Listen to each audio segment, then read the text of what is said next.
akọkùnrin akọbìnrin akọmọdé akẹgbàlagbà tó tún wo ètò yìí lọ́wọ́lọ́wọ́ ní gbogbo ibikíbi tẹ́ ẹ ti ń wo ètò yìí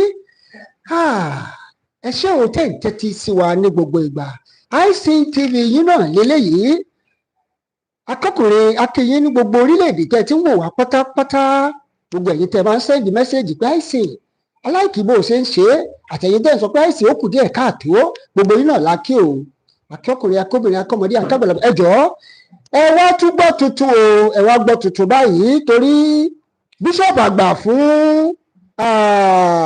ilé ìjọsìn tá a mọ̀ sí Winners Chapel bàbá ti sọ̀rọ̀ o kí ni bàbá sọ ẹ gbọ́ bàbá sọ pẹrẹpẹrẹ ọ̀rọ̀ wọ́n sọ pẹrẹpẹrẹ ọ̀rọ̀ wọ́n sọ àwọn ọ̀rọ̀ ńláńlá ọ̀rọ̀ kàbìtì ọ̀rọ̀ gbangba lórí ohun gbogbo tó ń ṣẹlẹ̀ ní Nàìjíríà lọ́wọ́lọ́wọ́ báyìí àti wípé kí wá lọ́nà àbáyọ gan gbogbo náà la dẹ̀ mọ̀ pọ́nà àbáyọ ọ̀hún gan náà ni Odùduwà nation tá à ń sọ̀rọ̀ rẹ̀ tá à ti ìdákẹ́ ọ̀rọ̀ tá à ń sọ tá à mẹ́nu kò ń bẹ̀ ọ̀rọ̀ tá à ń sọ tá à dákẹ́ Odùduwà nation yìí náà ni làásì máa ń sọ fáyé yẹn pé bẹ́ẹ̀ bá ti ń wọlé tẹ̀ ń jọ ìwà ẹ kàn máa tẹ̀ ẹ́ sójú ẹ̀ ẹ máa fi sí comment section yẹn wípé Odùduwà nation now Odùduwà nation now Odùduwà nation now kẹ́ ẹ máa bá wa tẹ̀ ẹ́ sójú ẹ̀ náà ni bá a ṣe máa ń sọ nìyẹn wípé Odùduwà nation now now now now Odùduwà nation now now now now gbogbo ẹ̀yin tẹ̀ ń darapọ̀ mọ́ wa lórí ètò ẹ ṣé o ó yá ẹ máa darapọ̀ mọ́ wa lọ́kùnrin lóbìnrin lọ́mọdé lágbàlagbà kẹ́ máa tẹ̀ ẹ́ kẹ́ máa kọ́mẹ̀ntì kẹ́ máa share rẹ̀ ẹ wá gbọ́ nǹkan tí bíṣọ̀pù David Oyedepo sọ àti Reverend George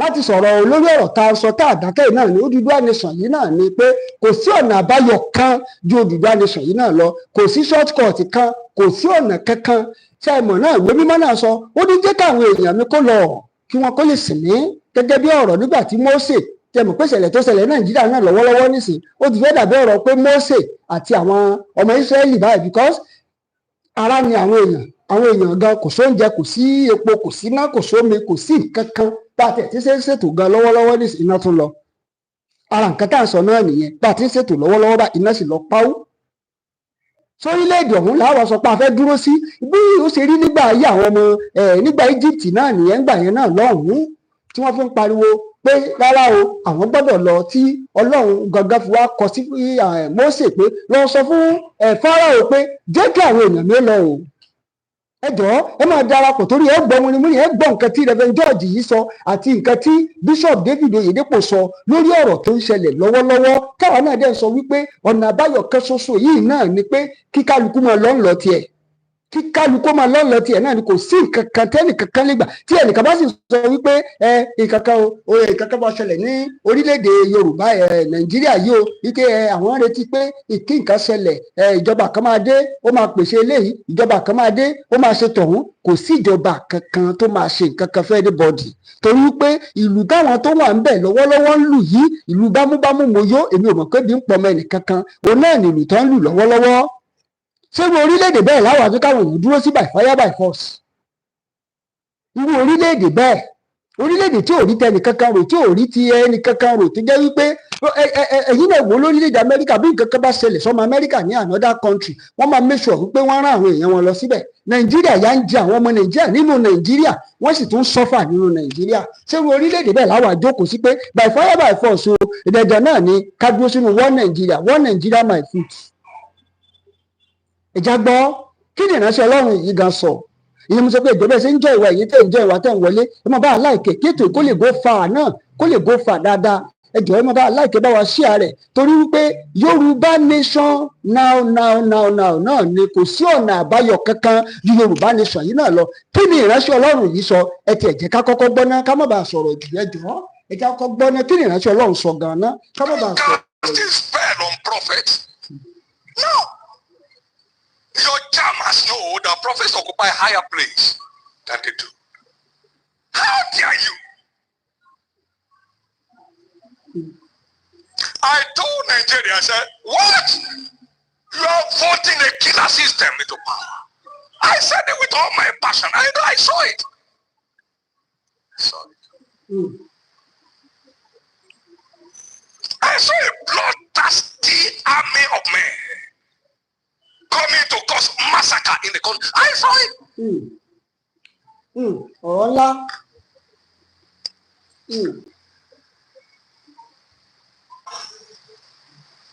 Telling the blind the way to go is a problem. It's a problem, a big problem. It's a blind church full of blind leaders. With their eyes open, they went to the ditch. And then they put God's prophets under pressure.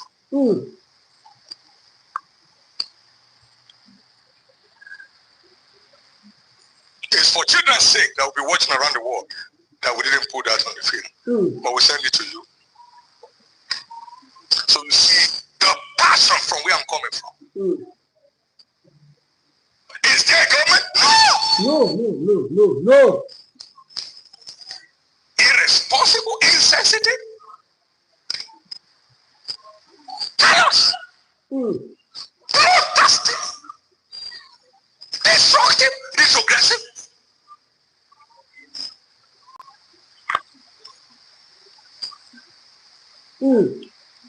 I don't want to share about like that, John. Thank you, Jesus. But this church, don't turn around. Don't toy around. Don't turn. Don't come near.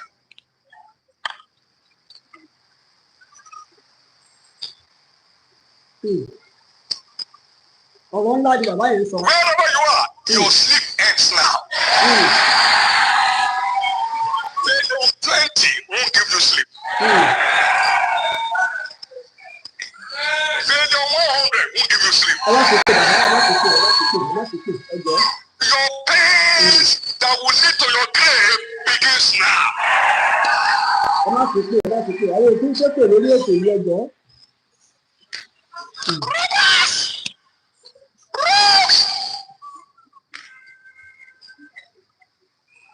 Fraudsters fighting corruption with corruption.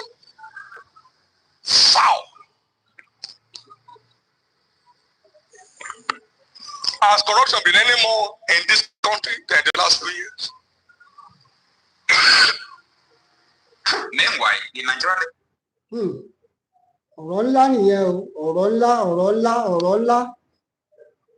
Mo fẹ́ kẹ́ ẹ gbọ́ sódà kẹ́ ẹ lè farabalẹ̀, fẹ́ kẹ́ ẹ gbọ́ nǹkan tí àwọn ìránṣẹ́ Ọlọ́run yẹn sọ mí, ìfẹ́ kí bàbá yẹn torí ọ̀rọ̀ pọ̀ ní ọ̀rọ̀ tí bíṣọ̀bù yẹn sọ mí, ìdẹ̀fẹ́ ká máa play àwọn ibi tó ti involve ọ̀rọ̀ bíi èpè bí nǹkan kan yẹn ni mo ṣe ní ká sún ibẹ̀ yẹn síwájú kẹ́ ẹ gbọ́ nǹkan tí Reverend George tí wọ́n sọ lórí ọ̀rọ̀ tó náà wà nílẹ̀ lọ́wọ́lọ́wọ́ because ṣe rí Nàìjíríà yìí ọ̀pọ̀lọpọ̀ náà là ń sọ ọ̀pọ̀lọpọ̀ kan sọ pé àtẹniwọ́n yìí ti kékeré kan jù a lè dúró sórílẹ̀-èdè tí ìyá ti mọ ìjẹ àwọn ìyà lójoojúmọ́ lónìí báyìí tí ṣe May 29 lónìí ní sábà bínú pé mi ò tiẹ̀ kí wa pé happy democracy day ìyà ń jẹ ọ̀pọ̀lọpọ̀ gan ìyà ń jẹ ọ̀pọ̀lọpọ̀ bó ṣe ń bọ̀ láàárọ̀ yìí ní ìsìn wá sí studio láàárọ̀ yìí ní ìsìn lè bá rí àdúrà àwọn èèyàn tó line up sójú ọ̀nà tó ń tọrọ owó àgbàlagbà àtàwọn ọmọ wẹ́wẹ́ àti ìyálé ilé ọ̀pọ̀lọpọ̀ wọn lóore sọ pé wọn ò ṣiṣẹ́ ṣùgbọ́n ìlú ò fara rọ tí ìdí nìyẹn ká sọ wípé a lè jókòó sójú kan ó dẹ̀ bó sọ pé a lè wà lójú kankan ní kórè ọ̀fẹ́ máa pọ̀ sí i ká ṣe pariwo ní Odùduwà nation ẹyẹ yẹn dìde jígìrì Odùduwà nation yìí náà lọ́nà àbáyọ kan ṣoṣo tí ò ní jẹ́ kí ìyà jẹ ẹnìkọ̀ọ̀kan wa mọ́ ẹ máa gbọ́ o torí mo fẹ́ kẹ́ farabalẹ̀ kẹ́ gbọ́ nǹkan tí Reverend yìí náà sọ Reverend George ó ṣàlàyé ọ̀pọ̀lọpọ̀ àwọn nǹkan kan tó fẹ́ kẹ́ gbọ́. I believe that something is seriously wrong with the heads of many of our leaders. How can anyone who earns 200,000, 300,000, 400,000, 500,000, not to talk of people who earn 1 million, 2 million, how can they go to sleep in good conscience every day?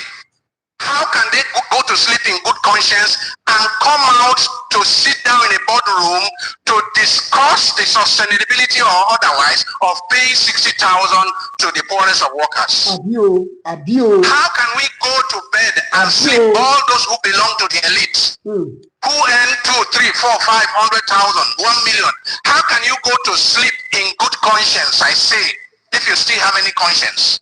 How can you go to sleep in good conscience and come out to be debating? I hear people on TV, I watch people on TV, experts, economic experts, corporate executives, government officials, who are taking home more than $1 million in a month. And they are there arguing that 60,000 or over will destroy the economy. It's not sustainable. How wicked!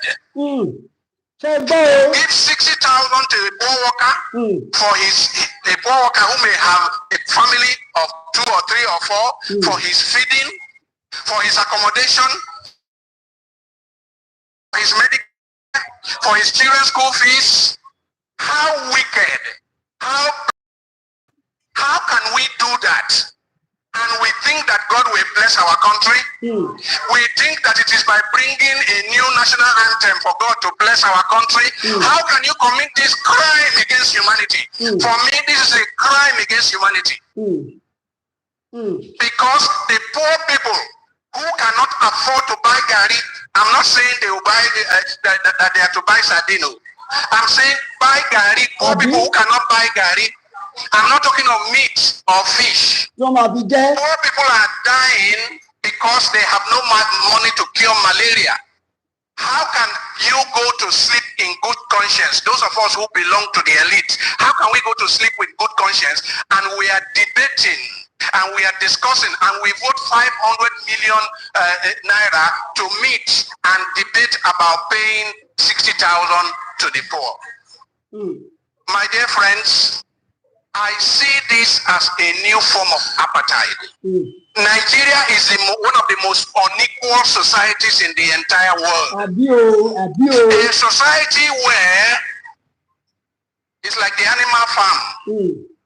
A society where we have conspicuously rich people, people who are living in conspicuous consumption, and others who are in deplorable, dehumanizing poverty. If you have somebody in this country that takes home 1 million naira, I mean 1 million, I'm not talking of 30 million naira, 1 million naira in the month, and he can open his mouth to be part of a discussion about the poor getting 60,000 naira. I say anyone who earns up to 1 million naira in the month should keep his or her mouth shut when he hears them debating about taking 60,000 for the poor. More than 60 years after independence, we are running an apartheid society. This time is not racial apartheid, it's economic apartheid. We are running an apartheid society of people of conspicuous consumption, flying in private jets around at government expense, people who are riding 4, 5, 6, 7 SUVs, with pilot vehicles, chasing the poor out of the road. And poor people, you are debating, you are discussing, you are over 60,000 for the poor. You insult the poor by saying 30,000, and later you say 48,000, and now you say 60,000, and say you pay more than 60,000, you come out with 62,000. You insult poor Nigerians. I say there is hardly any society I know that is as divided as the Nigerian society. And a society that is so divided is just sitting on a keg of gunpowder. I have warned here before that the revenge of the poor is at the corner. The revenge of the poor is at the corner. I am not calling for it, but it will happen as night follows the day. Because when you so reduce people, you reduce people to this dehumanizing level. Nature does not allow a situation of islands of affluence amidst a sea of poverty. Nature does not allow it. And let me warn those in the elite. Let me warn those in the tripartite committee of government. Let me warn that it is in the course of nature that when a predator continues to devour the very resources that the predator needs for his own sustenance, nature will take out the predator in order to have equilibrium, in order to have a measure of equilibrium. Nature is about balance, you know. All of nature is about balance, and human beings are part of nature. Ṣé ẹ gbọ́ ọ̀rọ̀ ńlá láti ẹnu Reverend George àti Bishop David Oyedepo, ìdí tó fà á tí ẹ fi gbọ́ àwọn ìsàlẹ̀ ti ọ̀rọ̀ fídíò Oyedepo yẹn dáadáa ni wípé bàbá fi àwọn ìbínú sọ àwọn ọ̀rọ̀ kan tó yẹ pé lórí ètò yìí èmi ò fẹ́ kí a máa sọ irú àwọn ọ̀rọ̀ bẹ́ẹ̀ torí wípé ẹni tó bá ti ń tẹ̀lé wa láti ìbẹ̀rẹ̀ wọ́n mọ̀ wípé àlàáfíà làwa máa wá ṣùgbọ́n kí ni kókó tó wà nínú ọ̀rọ̀ yẹn àti ọgbọ́n tó wà ń bẹ̀ ní gangan nìkan tí a wá fẹ́ fàjọ fúnra wa báyìí. Bàbá ti sọ̀rọ̀ wọ́n ní wípé orílẹ̀-èdè Nàìjíríà gẹ́gẹ́ bí ọ̀rọ̀ bíi sọ Oyedepo tẹ̀sán kọ́kọ́ sọ lákọ̀ọ́kọ́ ni wípé kò sí orílẹ̀-èdè tó wà worse and callous than this Nigeria. Reverend George náà nǹkan táwọn náà sọ náà nìyẹn. Ọ̀pọ̀lọpọ̀ àwọn pé bóyá torí gbogbo gbowó fún wọn bóyá torí ẹ̀ ni wọ́n ṣe ń bínú bóyá tó bá ti gbowó fún wọn náà ni gbogbo èèyàn ò lè sùn náà kó kọrí síbì kan náà.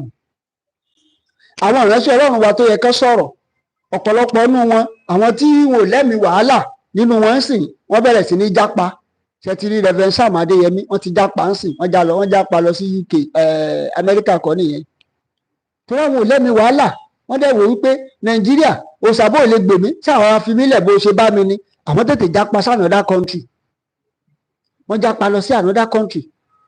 Bàbá Kúmúyì náà tẹ́kọ̀ àwọn náà sọ pé kò sí ìjọba tó gbà lórílẹ̀‐èdè láti ìgbà tí bàbá ti bẹ̀rẹ̀ mínísítì tí wọ́n bá ṣèjọba tí wọ́n lọ kí wọn tí wọ́n ń gbàdúrà fún wọn bàbá wò pé àdúrà wọn ò gbà mọ́ lórí àwọn ìránṣẹ́ Ọlọ́run àwọn ààrẹ orílẹ̀‐èdè wọ́n ya tètè kẹ́rù wọn di UK wọ́n jápa káti ẹ̀dúpẹ́ páwọn ilé tiẹ̀ sọ̀rọ̀ síta páwọn náà ò tí ì jápa wípé orílẹ̀‐èdè Nàìjíríà a lè máa bá lọ báyìí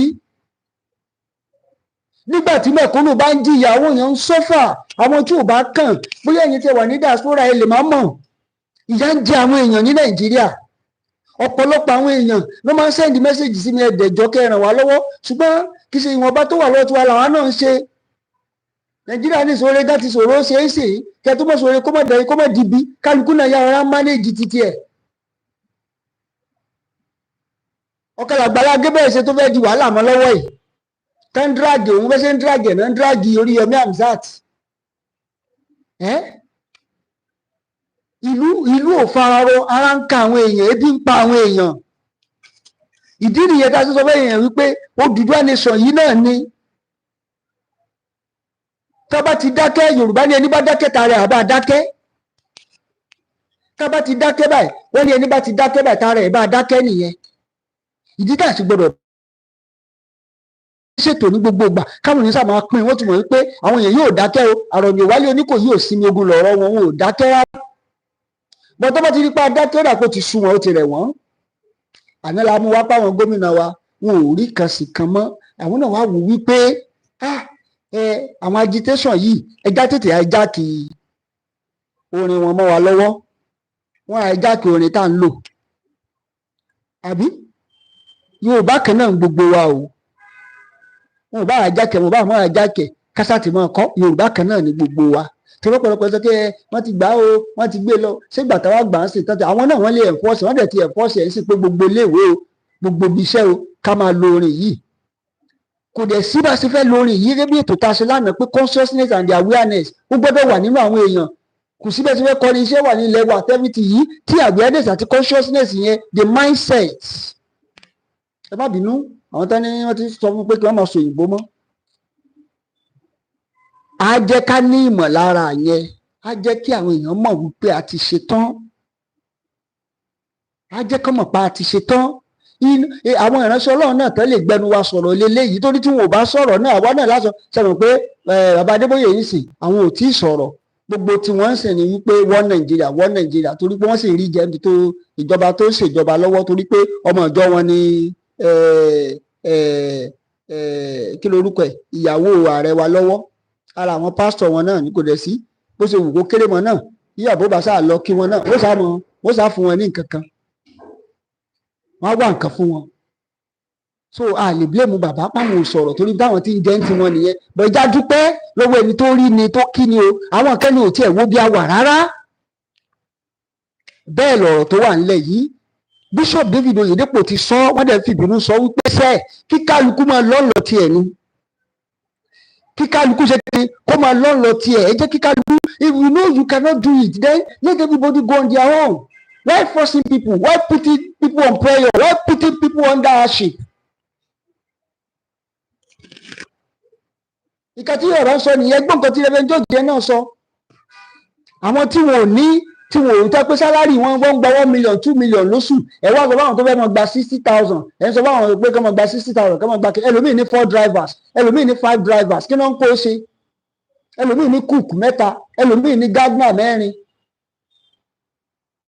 ẹ wá ń drag àwọn ní 60,000 naira kó 60,000 lẹ́bàá ẹjọ́ ní ọjà tó wà lónìí, tomato 5 pé is now 500 naira.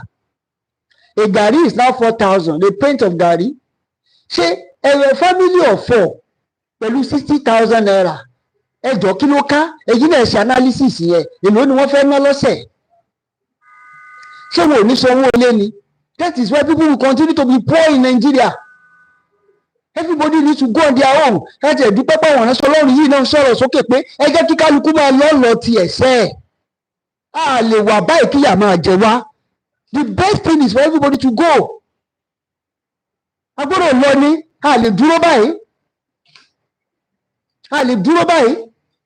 Torí wípé ikọ̀ fararọ ìlú òfararọ everything ò lọ déédéé. Ẹjọ́ bá láìkè tó ẹ bá wa share rẹ̀ ẹjọ́ mo bẹ̀ yín ni. Ẹ má bá láìkè bá wa share ẹjọ́. Ẹ bá láìkè ẹ má bá wa share ẹjọ́. Ekékété náà kó máa lọ fún àkálẹ̀ mọ̀ wípé a ní láti lọ dandan ni. Kí kálukú kó bá lọ títí ẹ̀. Kì í sọ̀rọ̀ ìjà, kì í sọ̀rọ̀ agídí. Káti ẹ̀dúpẹ́ pé àwọn aránṣẹ́ Ọlọ́run yìí àwọn ilé ìtẹ̀sí ìjà ẹ̀ṣẹ́ èyí tẹ́ bá wa láìkè ẹ̀ṣẹ́ ẹ bá ṣe ẹjọ́ ẹ bá wa láìkè ẹ bá wa láìkè ẹjọ́ ẹ̀ṣẹ́ àti ìrànwọ́ láìkè yín ẹjọ́ ẹ má bá wa láìkè ẹ jẹ́ kété yẹn kó lọ fà. Ẹgbọ́n nǹkan táwọn bàbá yẹn sọ, ẹ jẹ́ káwọn èèyàn lọ, kí kálukú lọ sórílẹ̀-èdè títí ẹ̀, kí kálukú lọ òòṣà bó o bá ṣáà lè gbè mí wọ́n ṣáà ṣe mí bó o bá ṣe bá mi. Ara ń ka àwọn èèyàn, ebi ń pa àwọn èèyàn, ìlú ò fararọ. Oríṣiríṣi ìṣẹ̀lẹ̀ ló ń ṣẹlẹ̀ lónìí báyìí ní ìsìn báyìí, mọ́yì ìṣẹ̀lẹ̀ tó tún ti ṣẹlẹ̀ lónìí again báyìí lónìí democracy day. Wọ́n kaṣọ sáwọn kan lọ́rùn, mò ń wò wọ́n láàárọ̀ yìí. Wọ́n pín pure water báàgì kan mọ́ra àwọn bíi 20, wọ́n pín pure water báàgì kan náà pín mọ́ra wọn lọ́wọ́, wọ́n láwọn ti kinní kan bọ̀ láti lọ pàdé ẹnìkan. Orílẹ̀-èdè tá a bára wa nìyẹn fẹ́ láti sọ̀rọ̀ o, sovereign and smiling. Sovereign and smiling country. Ìdí tá a ṣe ń sọ̀rọ̀ nìyẹn pé kí kálukú máa lọ tiẹ̀. Torí pé ìlú bámúbámú la yó, àwọn ò mọ̀ pé bí ń pọmọ ẹnìkan kan kò sẹ́ni tó rí anybody rò. Tàbá wò pa bàbá yìí pé bí wọ́n torí pé wọn ò gbowó fún wọn onáṣẹ́ ń sọ̀rọ̀ sókè ń ṣe à ń tọra wa ni, torí pé wọn bá táwa lè ṣe náà làwa ń ṣe ń bí. Àwọn tó dẹ̀ wà lókè àwọn náà lè bá wọn ará òkè sọ̀rọ̀.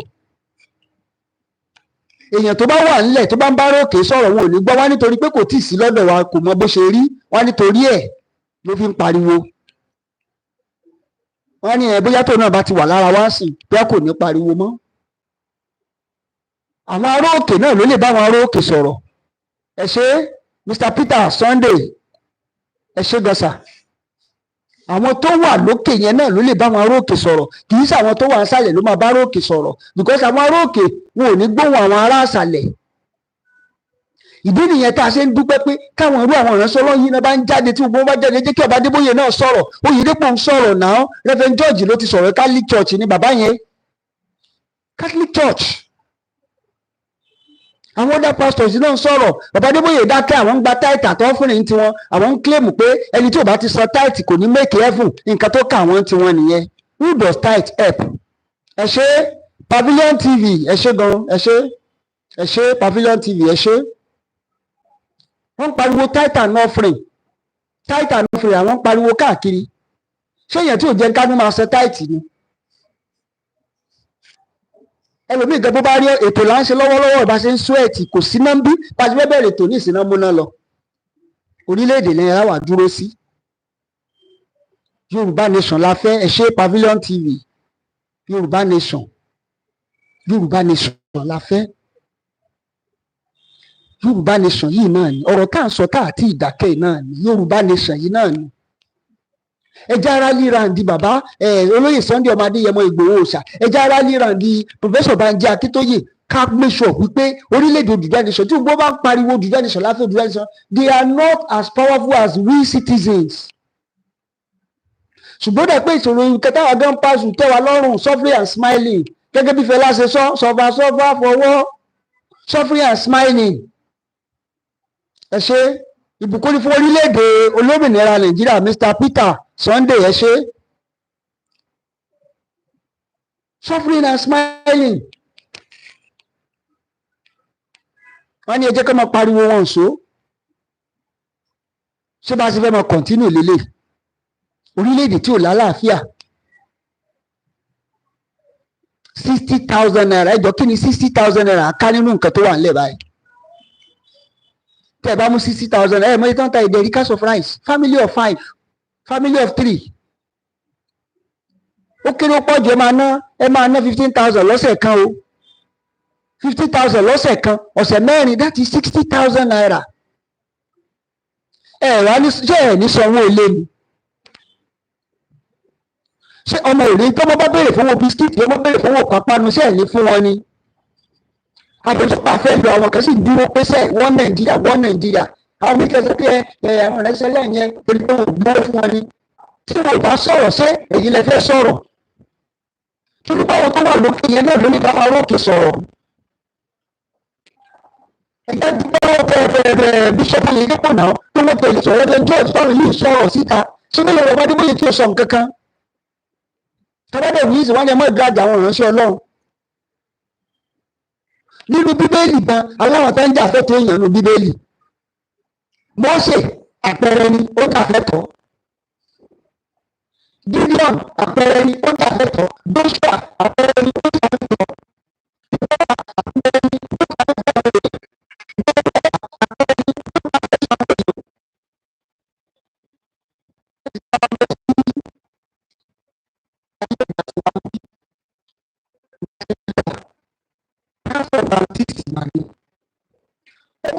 àwọn tó wà jà fún ẹ̀tọ́ àwọn blacks lamẹ́ríkà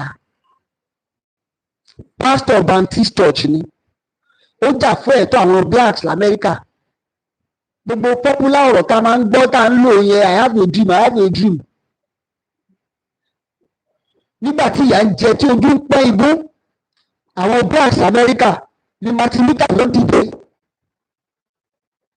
Malcolm X àwọn tó bá ti gbé ẹ̀yẹ náà rí olóò dìde bẹ́ẹ̀ Muslim ni wọ́n lẹ́dọ̀ dúró tán wọ́n jẹ́ Muslim ọ̀bẹ jẹ́ Christian torí wọ́n fẹ́ ṣàfẹ́fẹ́ àwọn èèyàn náà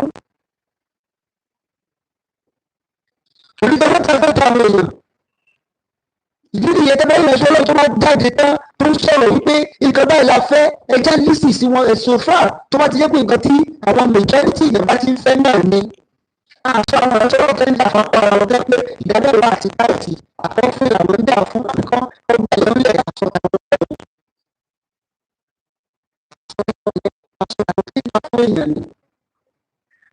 ẹgbẹ́ bá láìkì tó ètò àbẹ̀yìn ní bá láìkì bá share bá subscribe ó dá mú wá lónìí ni pé ẹ jẹ́ kí àwọn èèyàn mi kó lọ sí orílẹ̀-èdè Yorùbá nation wọn orílẹ̀-èdè olómìnira Yorùbá nation òun náà ní kátà sọ̀rọ̀ rẹ̀ lọ́wọ́lọ́wọ́ ẹgbẹ́ bá láìkì tó yẹ bá wa share rẹ̀ kí gbogbo bí kíbi ká ti wo ètò yìí lọ́wọ́lọ́wọ́ àti pé yìí náà lẹ́ẹ̀kan sí náà ni fún bá